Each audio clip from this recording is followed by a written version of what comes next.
আপনি কেন আসবেন? জিতে আসবেন,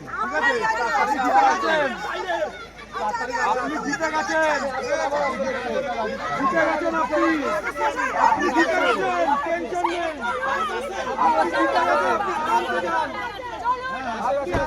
আপনি জিতে গেছেন, ঠিক আছে?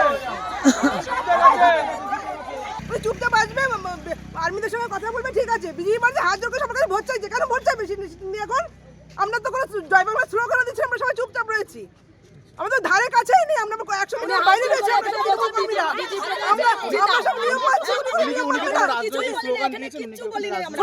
হাত জোর করে তো বলছে ভোট চাইছে, হাত জোর করে মানে কি?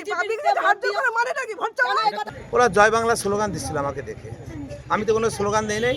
আমি জাস্ট বুথে এজেন্ট আছে কিনা, অনেক বুথে আমাদের এজেন্ট ওরা বের করে দিচ্ছে, তাই আমি চেক করতে এসে এজেন্ট আছে কিনা, আমাকে দেখে ওরা জয় বাংলা স্লোগান দিল। আমি সেখানকার মহিলারা তো মানে অভিযোগ করছে যে আপনি যারা ভোটাররা লাইনে দাঁড়ানো ছিল তাদেরকে আপনি তাই না, আমার যে সিআরপিএফ ছিল ওনাকে বলছি প্রণাম স্যার, আমি একটু ভিতরে যাব, নমস্কার করে ওনাকে বলেছি, নমস্কার করে আমি যে ভিতরে যাব, আপনি যদি পারমিশন দেন যাবো। আমি সিআরপিএফ এর পারমিশন দিচ্ছিলাম।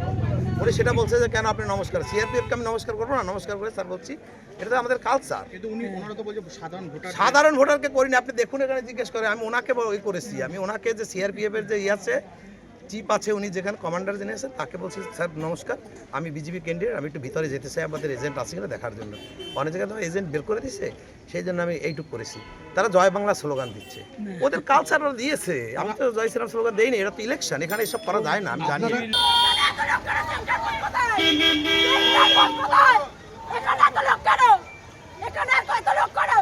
এবারে ভাই ভোটের লড়াই এই এখানেই দেখবো।